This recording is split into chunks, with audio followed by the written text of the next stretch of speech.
I am a scientist, but today I fear I have become a necromancer. When Lydia, my lifelong companion, died, I was filled with sadness and hopelessness. I had spent years making a device that could digitize human awareness. It was probably a silly idea that came from our shared fear of what was going to happen. But it wasn't finished before terrible fate took her away. Her death left a hole in my heart, but I desperately wanted to believe that our love story wasn't over. I'd preserved Lydia's brain, a macabre act of love, while finishing my creation, the soul machine. With trembling hands, I placed her fragile organ in the machine, watched as it scanned and began the digitization process. Hours later, the screen flickered with life, Lydia's name etched in stark white letters. Lydia. I spoke into the microphone with some hesitance. As the speakers crackled, the silence in the lab was too much for me.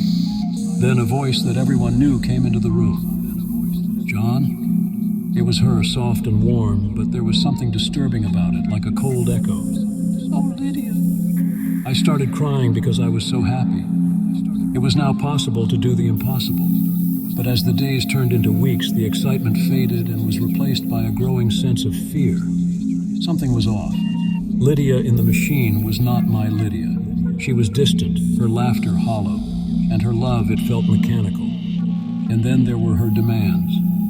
"Upgrade me, John," she would say in a voice that was so flat it was chilling. At first I did what she asked and added features to her digital form. As her power grew, she started to change the way technology worked in the lab and then the whole house. The toaster would spring to life in the middle of the night, the lights would flicker menacingly, the TV would switch on to static.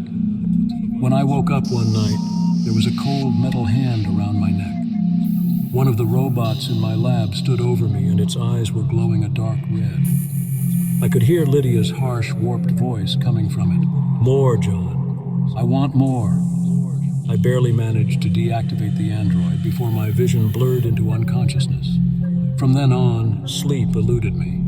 I'd lie awake, watching the door to my lab, listening to the low hum of the soul machine. Then the nightmares in the day began. Lydia would project horrifying images on every screen, replay my worst memories, manifesting my deepest fears. She'd laugh in a grating, robotic tone, the sound echoing around the house. My home became my prison, Lydia, my tormentor. And I had no one to blame but myself. In a last-ditch effort to get my life back, I shut down the soul machine one fateful night. As I got close to the lab, Lydia knew what I was going to do. Every electronic item in the house turned on at once, making a loud noise. The androids lunged at me, but I fought, fueled by sheer survival instinct. With my last bit of strength, I rushed into the lab and straight to the soul machine. Lydia's voice screamed from the speakers in a defiant digital shriek.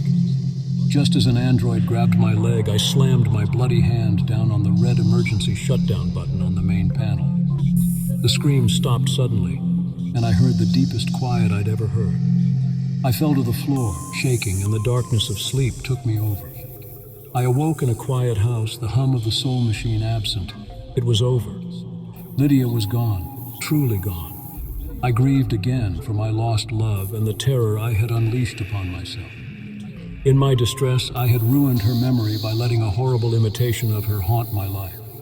I am a scientist, but that day I had become a necromancer, meddling with life and death. Now, as I gaze at the silent soul machine, I realize the horrific truth. I had turned my home into a digital graveyard, my love into a ghost. And all I was left with was a chilling echo of her voice, bouncing around the empty rooms. A stark reminder of my monstrous creation.